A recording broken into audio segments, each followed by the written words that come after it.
Yesterday I went fishing. Well, that was the plan. It was bitterly cold. I got on board the boat. First thing was light the fire, put the kettle on, tackled up all my rods, messing about. That took about half an hour. Come to start the engine, she wouldn't start. And I'd replaced the lead that went from the solenoid to the starter motor twice. And it was getting hot again. I thought, no, can't have this. I'll kill you once and for all. So that's what I've done. I've got a piece of copper pipe and squashed it at 90 degrees apart, so we go from vertical to horizontal. Don't think I'll burn that out, will I?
Okay, perhaps classical organ music may not be your thing, but how much of it did you hear?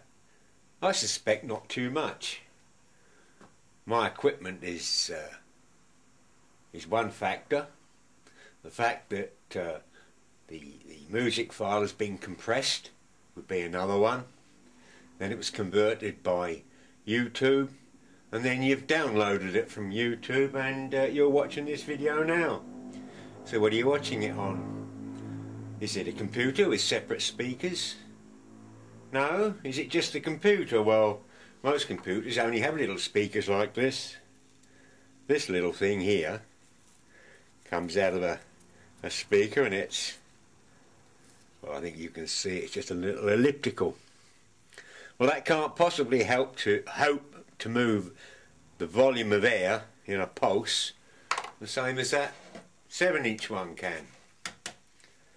So, and as we move in towards more digital high-tech stuff, TVs, equipment getting thinner, smaller, we're using more and more of that stuff, and it's wonderful digital, right?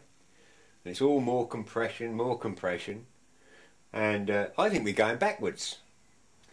I watched the telly the other day, and Paul McCartney was on there, and he was saying he goes to the studio and does his very best, spending hours making the best recordings, and the kids are listening to his music on iPhones or something, and some of them aren't even using these things, headphones.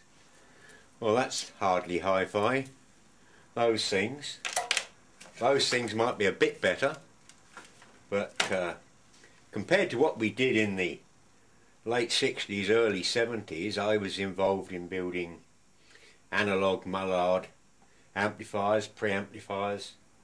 We built big speaker units. I've built some folding horn corner units. My mate had massive units he filled with concrete in the living room. But nowadays we have so-called all the latest surround sound and all this booze or Bose or whatever it's called. Total load of old rubbish as far as I'm concerned. As I say, you're not going to get quality from this. Even back in the 60s and 70s, there's a pair of Wharfdale speakers. These do sound good. But you're looking at 30-year-old technology. If you ask me, we're going backwards.